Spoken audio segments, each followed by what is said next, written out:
Rama is considered to be a god, isn't it? I'm talking from the standpoint of a child. Don't take it, consider me as a Swami. Just like a child, I'm asking this question. Rama is considered to be a god, isn't it? Tell me yes or no. Yes. And he married to Sita, isn't it?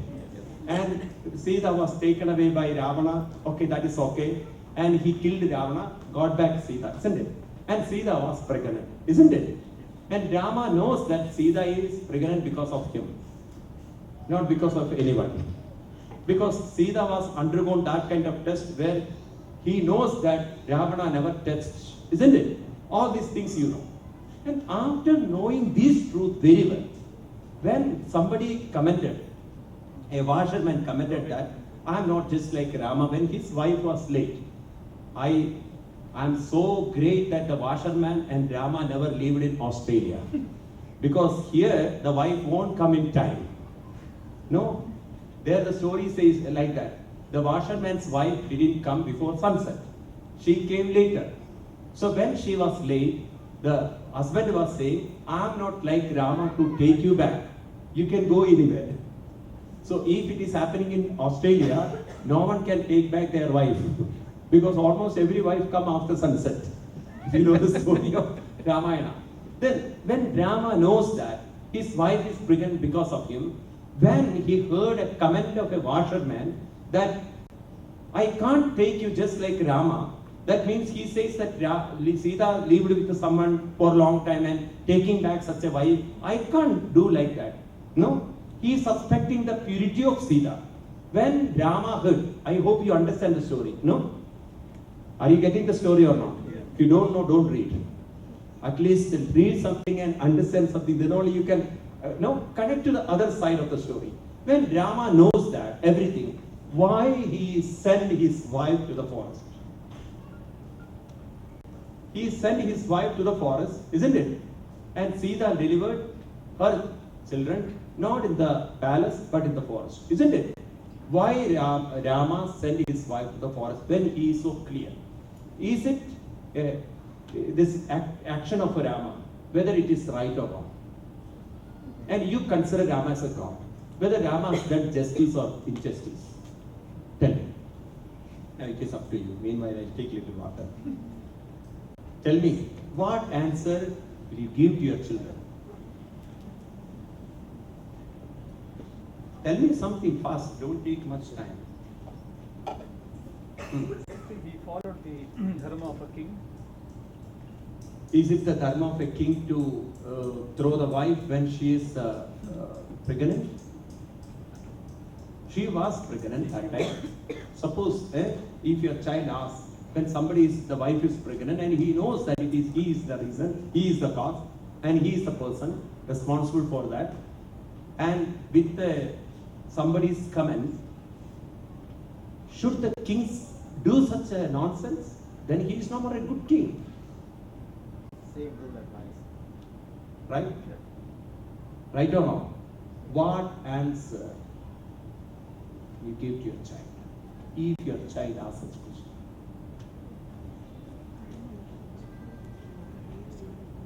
This is the problem of Hinduism, where we have a lot of stories, but we ourselves is not clear how to handle the story.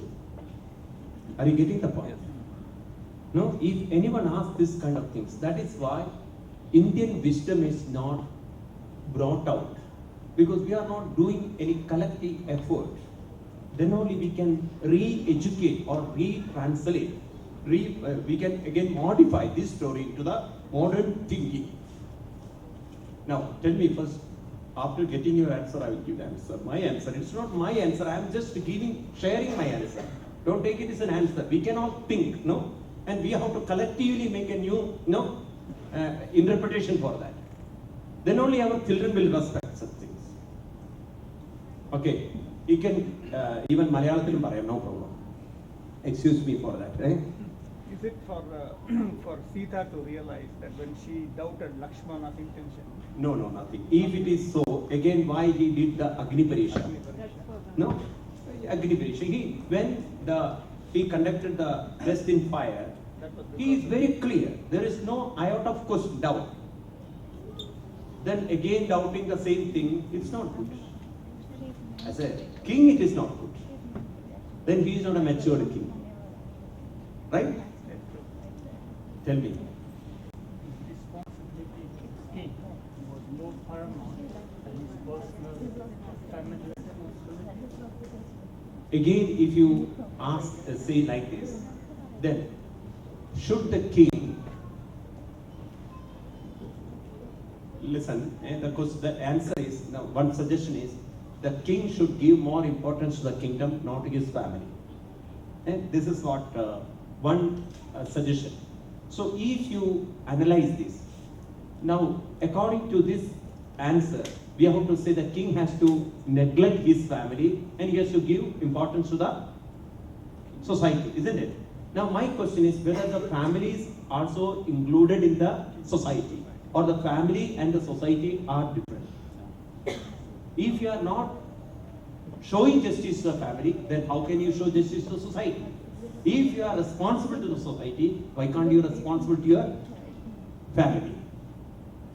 Are you getting the point? It is not a clear answer. Again, for you. I would like to explain it by an example. See,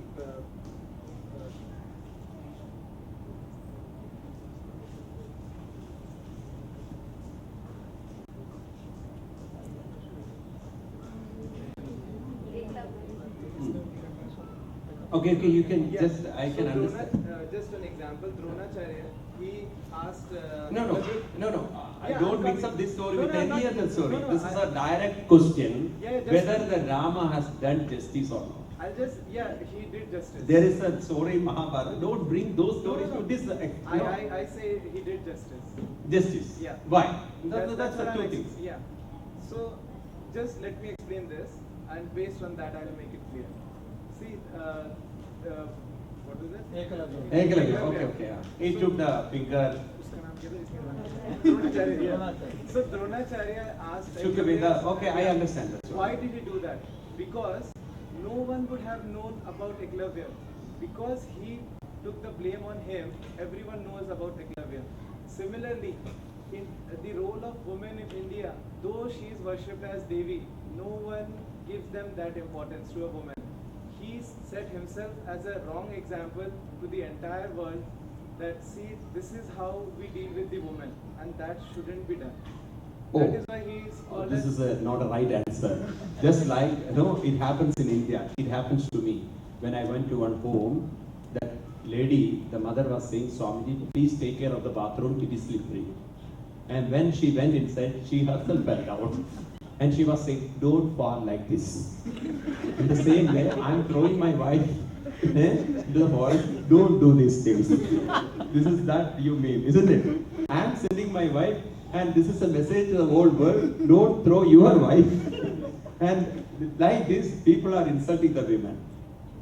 Are you No, not like this. contradicting your own words? This is, no? When you say Rama done justice and teaching a lesson, to teach a lesson, doing wrong thing, is it a justice? Are you getting the point? Yeah, you're getting. Are you getting the point? To teach the whole world, we should not insult the ladies. And I myself is insulting the ladies. Is it a justice or injustice? No, depends. You take that first example where Sita is carrying. She needs attendance. She needs attention. She needs caring. She needs patting, isn't it? Because she's emotionally too much overburdened at that time. And that time Rama is forcefully sending her to the forest. How can you justify that action? Then how can we worship such a Rama as a god? This is not my question. I am asking. I already told her. And the Swami is not asking. A child is asking. If I ask this question, how can you satisfy my question? How can you get a correct answer? Isn't it? When you say Rama is a god, is it the right thing a god should do? Are you getting the point? Are you? Very bad. This is where we Indians are great. If you don't know, sit in meditation posture. And all will bother you. Swamiji, if I may attempt, the same question our daughter asked. Amma, how could you say that, Sri Rama is God when he has done such a grave injustice by banishing Sita Devi? And we were perplexed actually, and we were trying to explain as much as we could. And in the end, I thought we actually understood bits and pieces, and probably I could be wrong, everybody pardon me. But I do think Rama did that very consciously. He knew what he was doing. So he has done justice. Yeah. Okay, first answer. Now, why? I believe he knew that it wasn't for the sake of the kingdom that he did, not for the people. He was utterly conscious of what he was doing. He was already in that state level where he knew Sita will not be harmed. He knew she will triumph in the end. And he knew truth will prevail and the whole kingdom will welcome her, with no any reservation in the end. So it was just a matter of time he was waiting so that she will be elevated to the status where she will be worshipped even at a greater level. I don't know whether I've answered you, but that was the understanding we got. And of course, before we watching and reading the entire Ramayana, we too never understood. Okay, understood. Now, this answer is okay. Now, we have to, that is why I insist you to reinterpret the story. Now, when a child asks this question, from our level, let's say level of a common man, it is wrong. But when you think from the higher level, there we have to evolve into the higher level. What is the higher level? Rama is looking little deeper into the mind of Sita. When these comments comes around, it may affect the mind of Sita. Sita should not deliver. Sita should not give birth to the children. No, there were two babies in the womb. Sita should not give birth to this child in an utter negative environment. She should be protected. She should be cared. And Rama knows that. Sita's mind is evolved mind. Even if I send her into the forest, she will not commit suicide. She will not get collapsed. Because she has evolved herself. And Rama knows that. When Rama sending her to the forest, it is not just sending to the forest, it is just handing over to Valmiki, to taking care of Sita. So Sita should be more respectfully, more what you call positively taken care there. And even the children will be cared positively. When Rama knows that, to protect Sita, to protect the children, to protect from the environment, Rama cannot change the negative environment, but Rama can protect Sita. That sense, Rama has done justice to Sita, isn't it? Similarly, here we have to understand, that is why I am insisting to understand the other mind. Only when you evolve, then only you can understand, assimilate, guide other mind into the higher state of consciousness. And Indian religion is taking care of the evolution and transformation of the mind. So there the relationship is not just like a husband and wife, the relationship is a two mind.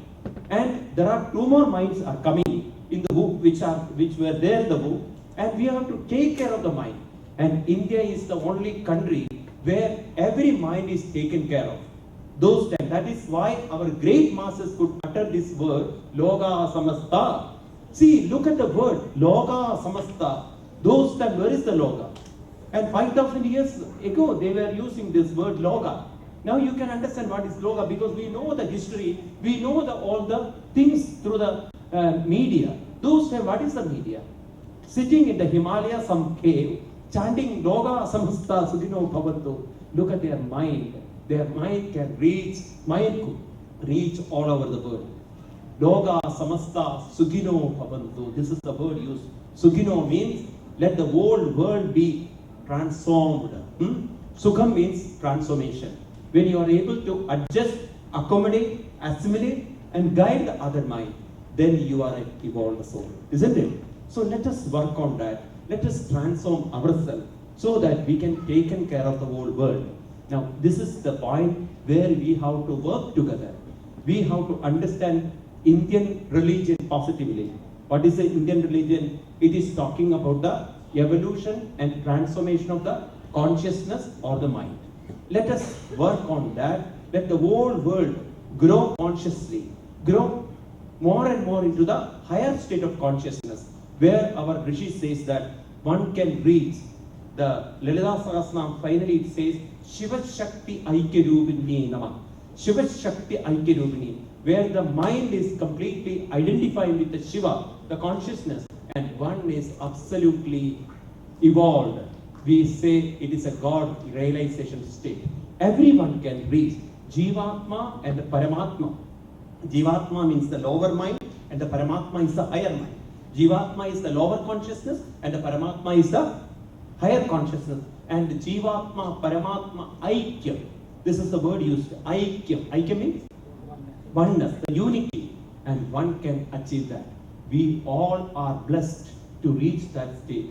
And for that, we have to use the technique of bhajans. We have used the technique of meditation. We have used the technique of education, the study of the scriptures. With these three media, if we can transform, then we can change ourselves. It is so unfortunate, we are all getting lost day by day in the rituals. You must see that picture, oh my God. Everyone should see that, isn't it? That's a great message to the whole world. Patthar ka upar milk dalta hai. Kya milta hai aapko? And you are seeing all the milk is going waste. And you can see in the whole Australia, that if you open the TV, all the bad things in India is shown, isn't it? Our poverty, our all kinds of negative things. And it is so true. We are all responsible. Think about that. Why bomb is again and again blasting in our country? Because we are not mentally evolved. If we can transform the others, no one will dare to destroy other person. Who is there to talk about all these things? We are all self-oriented, selfish-oriented, concerned about ourselves. And in Sanskrit, there is one sloka. It says, Ayam nicha paro vikti ganana leguchedasa udara charidanam tu vasudeva kudumbakam. If you think about yourself, Ayam nicha paro vikti, lagu means small, chetas means mind. If you are thinking about only yourself, confused person, very myself person, isn't it? Such a people, how can they transform the world? Udara charidanam tu vasudeva kudumbakam. You evolve and make others to get into that. So for that we have to work together. And finally we have to create such a world, Vasudeva Kudumbam. Vasudeva Kudumbam means where there is no caste, where there is no religion, where there is no racism, where there is no any kind of inferior and superior. There everyone understands we are all one, we are all our body, it belongs to the earth, and the mind, the soul belongs to the God. When all we understand that truth, then I can say the whole world will reach to one religion. That religion is religion of Advaita. Advaita means where there is no duality, where there is no separation, where there is a belonging and oneness, unity. And all the great masters, they are all working for that. Let us work with them and we can create such a positive world. And this is what I want to communicate to you this night. And let us work. Again, I am saying, let us work. Come forward. Don't sit in home. I am asking you 1 hour every week or every month. Let us work for ourselves. It is not you are working for a community. You are working for yourself. And this working is self-transformation. When you transform, you can help others too.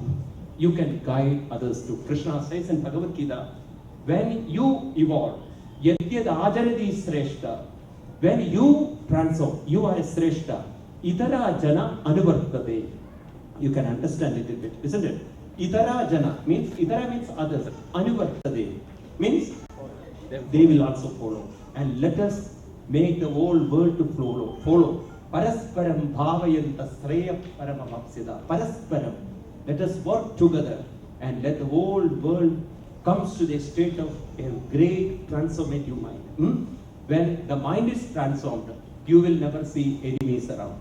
You will never carry frustrated mind. If there is no frustrated mind, how can we destroy others? If I am at peace, then how can I destroy the other person?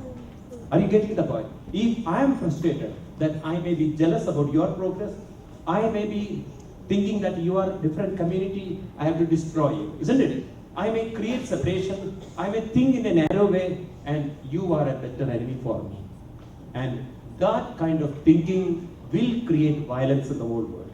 When we all think that we are all same, the manifestation of same truth, just like what Krishna says, we are all the same wave from the same ocean. Maybe some waves are small, some waves are bigger, but the ocean is one and the same. If you understand that sense, I can say that the world will be peaceful. And the words used by great masters, peace, peace, peace, shanti, shanti, shanti. This is the 3 words used. Shanti means, why the 3 words? First, let me become peaceful, let my family become peaceful, and let the whole world become peaceful. Shanti, shanti, shanti. Now, where will be the a negative thought? Let us create such a world so the prosperity outside and development inside should synchronize, should balance, create a harmony, isn't it? Then we can create a heaven here. Don't think about a heaven after death. Let us work for a heaven here. Let us make this earth as a honeymoon place. Instead of going to the other moon and all, let us work on that. Let us create such a world, isn't it? May God bless us to think and work and create. This is what I want to request you. Let all the minds be peaceful and creative and constructive and transformative. Shanti, shanti, shanti.